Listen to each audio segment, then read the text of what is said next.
Here. Hi, everyone. Welcome back to another episode of Pables and Jables, where us non-critics completely criticize our favorite movies and TV shows. I'm JB. I'm Brian. And today we'll be covering episode 2 of the HBO series The Last of Us, titled Infected. So, Bipe, what are your initial thoughts on this episode? So I'm continuing to notice good trends.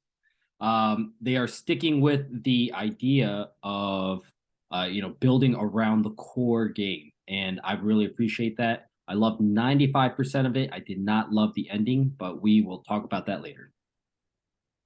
Okay, is that because it was different from the game? Yes, and but also I'm not sure if I really if I loved the direction they took the character in general of Tess, but Okay. yeah. What about you? What did you think? Yeah, I mean, I thought it was another really strong episode. I think it did a little more, I guess, world building with kind of talking, kind of educating the audience on like the infection and how that works. Because we didn't, we still haven't gotten like a whole lot of that. I thought the beginning scene was pretty cool, which I know that's not in the game, but with like it goes back to 2003, like I guess a couple days before the infection got to the US. So like a couple days before it hit Austin, Texas, where the first episode opened up.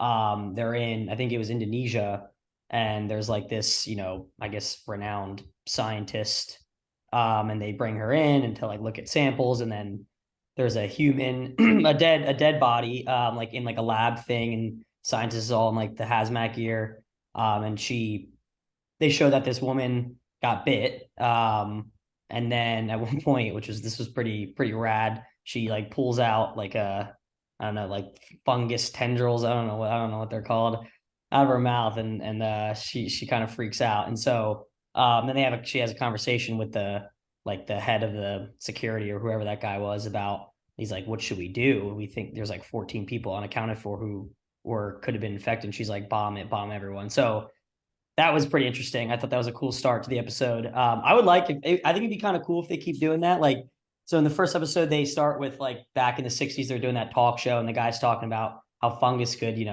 affect humans. And then they start this episode with this. I think it'd be kind of cool if like they just kind of build the world a little bit with just like small things like that. Like even if it's, like just a 5-minute scene before like we actually get to the main story. I don't know. I think that'd be kind of cool rather than like, I don't know, doing like flashbacks or something like that, like of the characters or something. So I kind of like, I don't know if they're going to continue doing it, but I kind of like this theme that they're going with. How long was that scene? It felt like it was like 10 minutes. I don't, yeah, it might have been a little more than 5. I don't know how long it was exactly, but uh, yeah, but it was cool. So, and then, throughout the episode, Hess and Joel are kind of like educating Ellie on like how some of this infection works, and we learn like the how basically there's like a system, right? It's almost like a hive mind, right? That I know that term has been used in like games and stuff. Where like if, I don't know, like if so some of the fungus is like activated, from like a mile away, it can basically like communicate to like infected who are like a mile away, and then like they kind of know, like, I don't know, where to go and stuff like that. So, and we actually see that at the end of the episode. So I think that was kind of cool. And I like, I'm just excited to see like the different kind of things they do with this, and making it work where, it's not following the game exactly, where like there are no spores or anything like that, but they're finding like different ways of kind of showing how like they can incorporate this infection, and how it works, which I think is really cool. So that was one of my favorite parts of the episode, I would say. Yeah, I thought. Oh shoot! Sorry, hold on one second. Sorry. So you were going. You were saying. No, I just thought like how that was one of my favorite parts of the episode, just like kind of building the world, and like talking, like teaching us how like the infection works and things like that. Yeah, I love that. We saw them replace the spores with the tendrils on this episode, and it was definitely it was a lot more extreme, a lot more intense than I was expecting. So I'm excited to see, that it's. I wasn't expecting it to attract like 100 different infected, so I'm very interested to see where that goes. And it seems like the range is like really long. It's like over maybe over a mile, so very interested to see where they take that. So the episode, so with the opening scene, I like the idea of building on the wall on the world, but I hope they make it shorter. Yeah. This episode was just about 45 minutes, right? And the core part of the episode did feel a little bit short to me. And so when it ended, I was like, oh my gosh, the last week's episode was almost an hour 20 minutes, almost an hour 30 minutes, maybe. It's almost the length of a full movie, and this was exactly half of that, right? So I like the idea. Again, I just hope that they maybe even keep it shorter and we continue to see the core story. But it was cool to see, how it affected a place like Indonesia, and we see her have to make this terrible choice in terms of what to do. Yeah, Um, and that was I noticed that at the one part when they're closer to the end of the episode, they're walking to like the Capitol building. Um, and there's like this big like crater, and Ellie's like, oh, is this like was this a bomb? And Tessa's like, yeah, they bombed a lot of the cities to try to stop the spread. And that was kind of kind of like a callback to the first scene in the episode. So I thought that was kind of cool. Like they're doing some foreshadowing there. So Also, so I watched this breakdown, and they mentioned that the first couple of infect started off in a flour and grain mill. And in the first episode, I thought this was a really cool point. Um, there's a couple of parts where Joel is about to eat some kind of bread or pancakes or something, and through his own uh, forgetfulness, he'll either forget the pancakes or he forgot the cake, so he just happened to like just dodge these bullets here and there and avoid getting affected. I think overall it's kind of far-fetched to say that he never ate bread, within this 20 years, just through sheer luck, but I thought it was a cool little detail. yeah, I actually it's interesting you bring that up because another podcast I listened to brought that up about like, well, how could like this many people get infected if it's not airborne? Like, how Yeah. could this many people get infected so quickly? And they brought up that there was this theme of like them not eating like things that would have flour in it, right? So like breads and starches things. And that I guess there were some hints, and I think the showrunners there's like an official HBO podcast. I think in the at the for that podcast for that first episode they talked about like how the infection was in like flour and like in food, and Yeah. so that would make a lot of sense because you have people who are eating all this food and they don't know to like look for like this type of fungus maybe in Yeah. flour, and then shit hits the fan. So I thought that was kind of interesting. That it's pretty cool how they did that in the first episode, like how in the first like 20 minutes, like they're just avoiding eating all this like bread and Yeah. stuff. And like the oatmeal raisin cookies that the grandma baked, right? Or that old lady baked for his like daughter. Like she didn't eat those. He forgot to bring a cake home like for his birthday night. So they did a lot of that stuff, which is cool.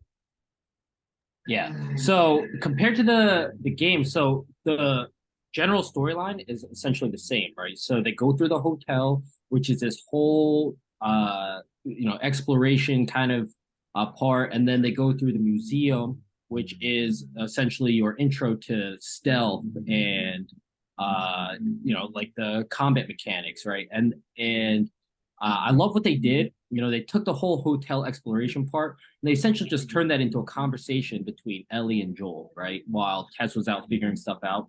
We saw the more playfulness side of uh, Ellie here, where she pretends to be a customer at the hotel. And I just really love the little interactions. I love their conversation when they're sitting down. It served as a great way to do exposition, where we learn more about the world. We learn that there's infected that'll die in a month or two, and there's others that live in 20 years. Yep. We learn that Ellie went to school. It's just a great way to portray exposition, but keep it within the characters and show us more character moments.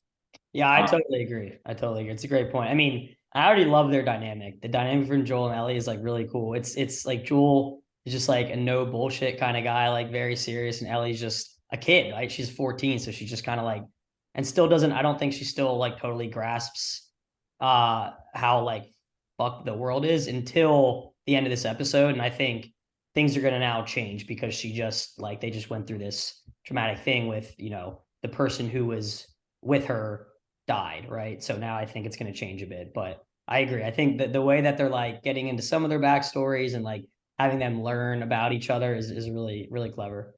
Yeah.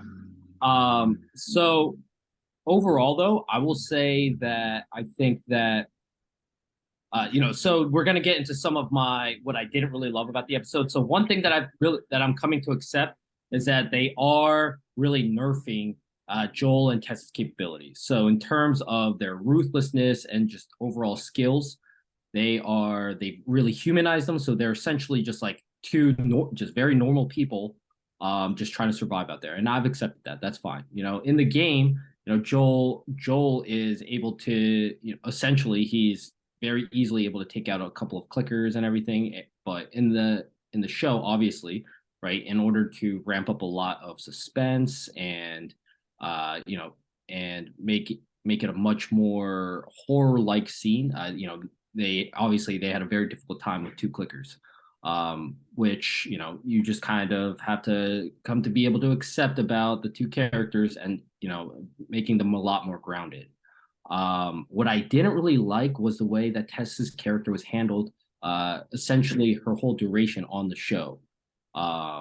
She was, she needed a lot of help from Joel, and was essentially by Joel time after time. And then we'll talk about the death in a little bit, but I was not a fan of the way she died. Well, okay, that's fair. I liked it. I mean, I thought it worked for what they were trying to do. And it was like well, I'm infected, so let me like self-sacrifice so that you guys can get away. And it really, I did think the end was pretty interesting with Tess. Like once they find out Tess is infected, you can see, right? And there's a little more like world building, I think, like learning about how the infection works. Like you can see within like 15 minutes of her getting bit or whatever, like Mhm. it's already like you see like those like tendrils kind of like growing out. And she's like, Ellie, take off your bandage, right? Because Ellie got bit as well, uh, by one of the clickers, I guess, which I don't know how. That was a little confusing. I mean, I guess a lot was going on. You couldn't really like see it that well, but I never saw like one of them even get close enough to her to like bite her, but apparently she got bit or nicked or something, whatever. And like nothing, her arm, it just looks like a normal like wound, like nothing's actually like happening. And that's when like Tess is like, Joel, this girl is actually like could be a cure. Like this girl is like very important. Like everything has changed now, right? And basically she's telling him like you need to get her to where she needs to be, and that's all that matters now. And I thought it was interesting too because they keep hinting at like how her and Joel have done a lot of bad shit, and I hope I like get to learn about what some of that is, because we really haven't. But they talked about in the first episode, they hinted at that, and now in this episode as well. And Tess even says to Ellie in the beginning, like, "We are not good people," right? So I thought that was kind of interesting, and then at the end, Tess is like, "This could erase like all the bad shit we've done," and I'm really curious to see like what exactly have they done, like, and who has that, like, how's that going to come back into the story, right? Is it like stuff with Tommy? And I'm sure like there's a lot that's going to happen here and more characters are going to meet, but I'm just really curious to kind of like see if we get some of that backstory and like some of that history of the characters. But yeah, no, I mean, I thought that part was pretty effective in my opinion because it was really like now Joel knows like this is become a completely different mission for him, right? It's now not just about finding Tommy. It's like this girl is could be like the key to saving the rest of humanity. So For yeah. sure. Yeah, and I totally agree. I think my flaw right now is that I'm comparing it too much to the game, and so I think so that scene that you just described. So in the video game, for me personally, I uh just the way that they adapted it to the TV show, um, it seemed like uh, so so in the game, right, Tess is every bit as much Joel's equal, right? So if anything, she kills more people than Joel does. She executes two different people very coldly, and she's very much leading the charge. In the game, even when she gets bit, um, she's not saved by Joel. She crushes the infected skull by herself with a bat, and it's a pretty badass part. And it just really shows that she doesn't really need Joel to survive, right? In the show, what I didn't really like was it starts with the whole Robert saga. She went to she went to Joel and said, "Hey, Robert beat me up. Go get him." And then she sees infected and she's essentially just running around and Joel has to kill both of them. So I just wish that they kept that part of Tess. And in the game, when she says that we're shitty people, um, it's very understandable because you've seen them already do some kind of not so great stuff to other people already. But here in the game, I'm kind of, it makes me question, like, we haven't really seen you act that shitty yet. Mhm. So it's just, so now it's like, oh, I hope we get to see that later. Where in the game, it's already kind of like been established that, these people, they do a lot of questionable things just to survive. And you already see that already. So that's just kind of where the way that they took the Tess as a character, I wasn't really too big of a fan of. I'll Let me send you the way that the video game portrays the whole scene with where she shows her the bite. Personally, I still think that the scene was just better in the game, and the writing was better. The even the acting was a little bit better on both sides. I think I'm just a little too critical right now about that particular scene, especially because I was not a fan of her not being able to light the lighter and helplessly just watching as this infected sticks its tendrils down her throat.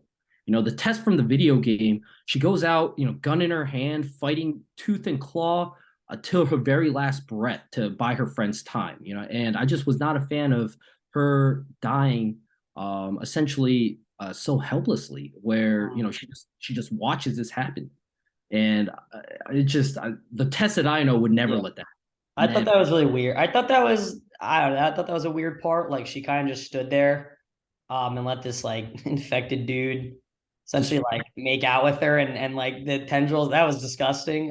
nothing about it. I was Yeah, but annoyed. I think I don't know. I'm kind of thinking like what they wanted us to get from that was that she was. I mean, she was just all she like really cared about was being able to light that Yeah. lighter and throw it on the gas, right? So like I think that was maybe her just being like, all right, well, if I try to like run or freak out, then it's going to give me less of a chance to actually light this. It's kind of how I interpret it. So let me just stand here and then like you can give me as much time as I can to light it. And then I don't know. But I also think it was just like her being kind of like scared shitless, which again goes against how the character in the game. So I understand what you're saying.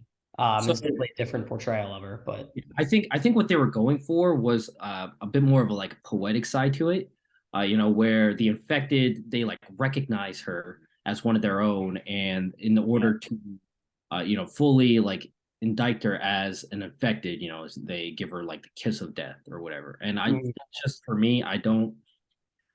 It missed the mark big time, and I just wish that they kept that colder, more ruthless, more badass side of Tess from the game and kept it here. But moving on, I thought Pedro Pascal once again was amazing in this. I think especially during that conversation with him and Ellie, I thought his acting was absolutely stellar, and it's just I'm excited to see this next episode. There's a lot of hype around this next episode about this potentially being like the best episode of the series. So I'm very excited to see what they're trying to do. yeah, I thought. I think the acting all around's been really good. I think Bella Ramsey's been doing a really good job as Ellie. And I'm sure we're gonna I don't know get even more of her. Well, I know we're gonna get even more of her, but like maybe even some like solo kind of like parts with her possibly. Kind of hoping for that because right now it's all kind of just been like her just like kind of being a smart ass and like saying shit, and then Joel and Tess being like, shut up. Right. That's what a lot of it's been. So I'm kind of I'm excited to see that. One of the problems that I had with this episode was like they're just walking around like in the open city with like no hustle. And that was kind of confusing to me.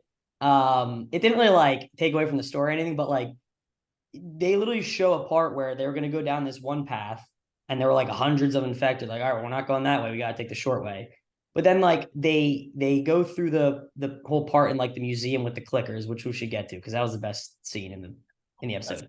But once they're doing that, then they're just like, well, if, even before that, they're walking along the highway, just like open, just in the open, right? They're walking then down like the I don't know, to City Hall, which is like wherever that is in Boston, but probably in like in the center of the city.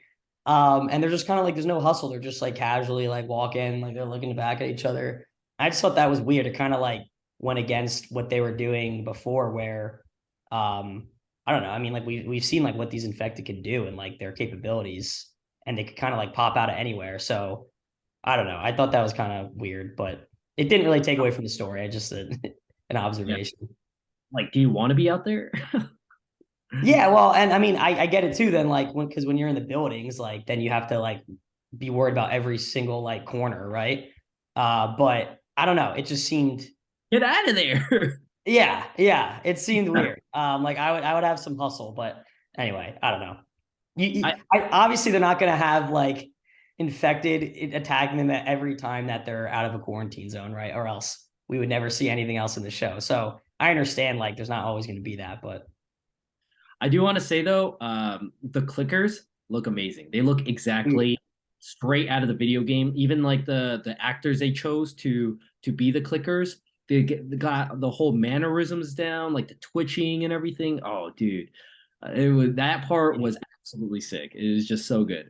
that was amazing. I mean, I watched the inside the episode after the episode, and they like showed like how they were like designing them. I mean, it's incredible what they can do. I thought that was like straight CGI, but it Yeah. was like they actually like had prosthetic masks. Yeah. So I mean I thought that was incredible. And they talked about like how they really wanted to nail these clickers and like nail that part because that was such a like I've heard from people that's such a like cool and big part of the game, like one of the best parts of the game. So they absolutely nailed that. So now, I mean, I'm really excited to see, how they do with like the other types of infected, right? And if it's going to be as accurate and just like crazy There's like the clickers. there's one type of infected that comes out in the second game. It's called the Rat King, but I'm not gonna tell you what it is exactly. But dude, I like whenever we get to if we get to a season two and they make the Rat King, that's gonna look so crazy. Okay. Okay. I'm excited for it.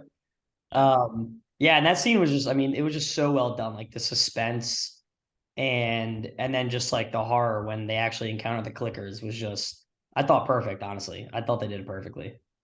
So yeah, the whole I love that they took that scene, that stealth scene, and turned it into like essentially this horror scene. And with clickers and the whole echolocation, there's just so much potential, right? Where uh for some like really great scares. And with the other types of, especially once they start fighting a bunch of clickers or a bunch of different infected, it's gonna turn into some really great scenes. I'm very excited to see where they go with it. So food for thought here. So like I was thinking about this, right? The people I was watching with, I would literally when they're like in the museum and they're sneaking up the stairs and like there's all like the fungus and everywhere and everything. I literally turned to someone. I said I could never do this. Like I think I would die of a heart attack if I was in the situation before an infected even got me. Right? Like just like the like how intense that would be. My heart would be pounding. And then I was thinking like what if the clickers could like hear that? Like, what if they could like hear your heartbeat? Obviously, they couldn't, at least in the show, because like they showed that they were sneaking around. But like, there's no way, I don't care how badass you are, right? There's no way that your heart's not pounding in that moment, right? And I was just like, something interesting I was thinking of, like, what if they could just hear that and you could never escape them? Like, they always knew where you were. So in the game, there's this really cool detail where if you play on the highest difficulty, grounded. Um, when you take off your backpack to try and craft items, clickers can hear that, so they'll start running at you if you like take out your backpack. Uh, Damn. Okay. so it's like there's a lot. So I don't know how good their hearing is exactly, but I think even like little moments like that, I think would be really cool. They just kind of like try to take off the backpack and clickers start running at them. Goodness. Yeah, that's interesting. That's pretty cool. I'm hoping we see the clickers again in this Yeah. yeah in the season. I will say though, they took multiple headshots. Like Tess hits one in the head with an axe, and it was essentially like okay, Yeah, so they kind of beefed up the clickers, and if these two are this hard to kill, I don't know, I don't know how many clickers they'll be fighting at once, but there are sure. some moments in the game where they have to take on like 20 clickers, so I don't know if there's ever going to be a moment like that, but we'll see. Yeah, I mean, probably not. That'd be a lot. It'd be a lot of prosthetics going A on. lot of prosthetics. Yeah, yeah. And I mean, the other thing to keep in mind too is like obviously they don't have as much time in a show as you have in a video game. Like, and you can just do so much more in a video game than you can do in a live action show, right? So like even going back to the point you were making about in the game, it's established that like you see why some of the reasons that like Joel and Tess are bad people. Obviously, we haven't really seen that in the show, but again, like they only have an hour roughly of each episode to actually like build this world and move the story along, build the characters. So I get that I understand why there would be certain things that they just kind of have to like move on from. They can't cover everything, right? And so I giving the I benefit would of the doubt when it comes to I that. would actually say at this point they built the world a lot more than they actually did in the game. Uh, Okay.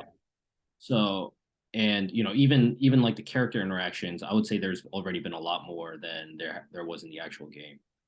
Okay. Uh, it's just they're putting a lot of time into like 10 minutes into somewhere in Indonesia to show us what the world is like before, so Yeah. but uh in a lot of ways, it's just they build some stuff up and sacrifice other things, but you know Yeah. And I love that. I mean, I'm a huge fan of world building. So I would definitely take more of that than like, showing the history of the characters, right? I think we'll get to see them plenty. So yeah.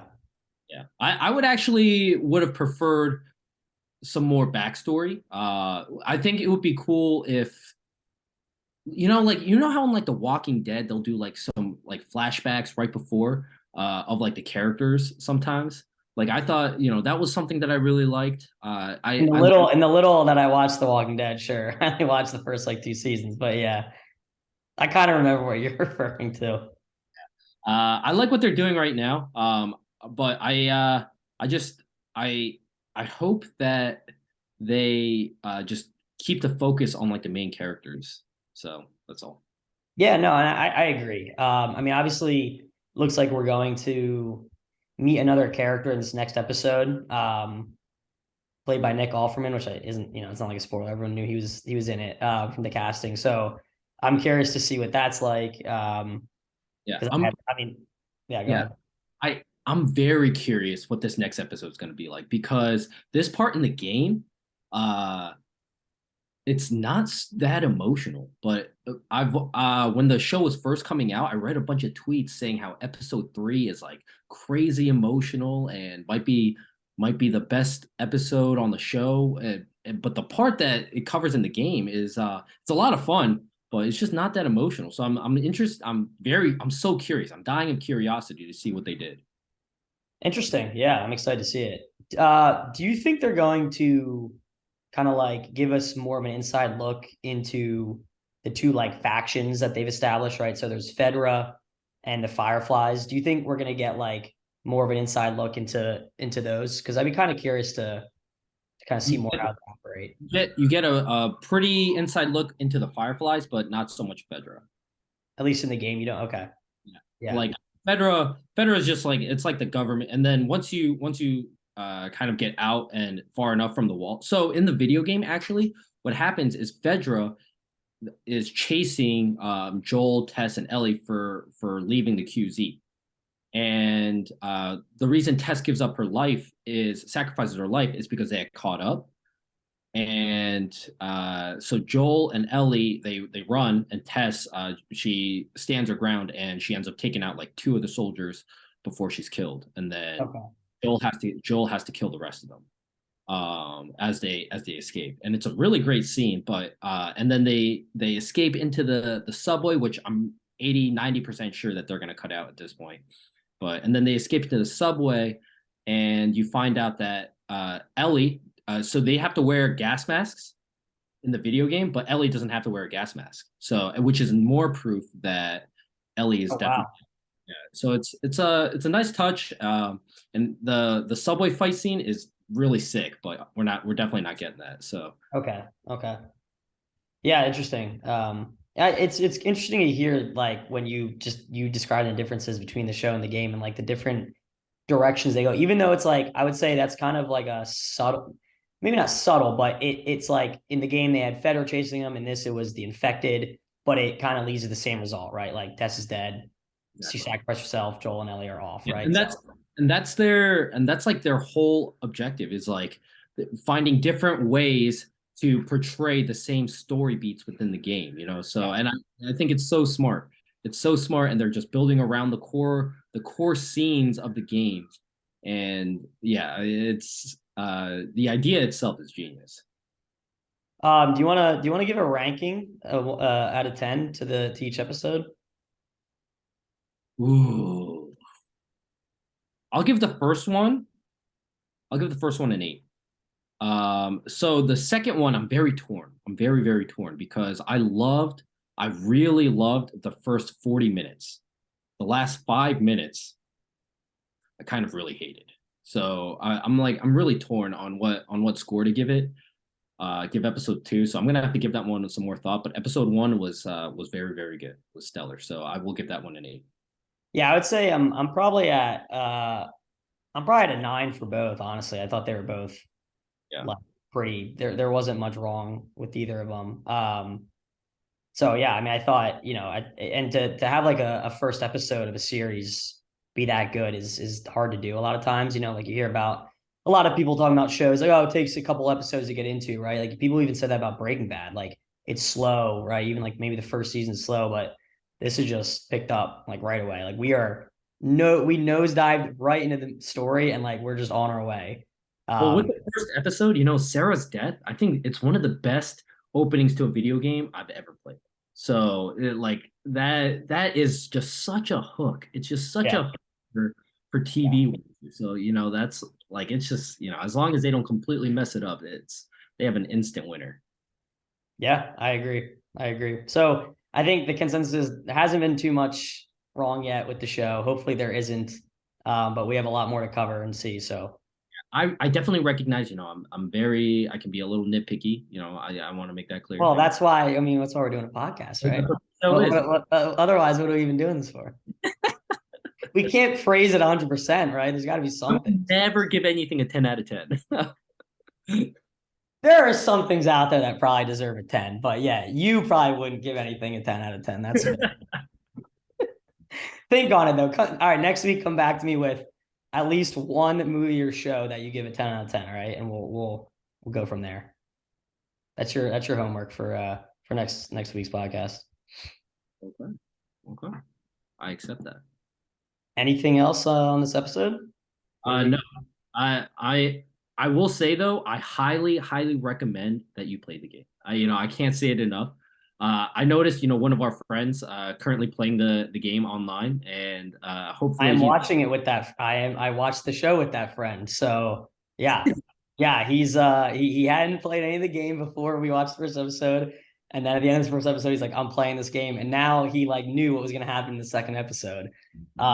So he's kind of like spoiling the show for himself, but not spoiling the game. So, no, he's loving it though. So it is interesting to watch it with him, like while he's in the middle of the game and the show.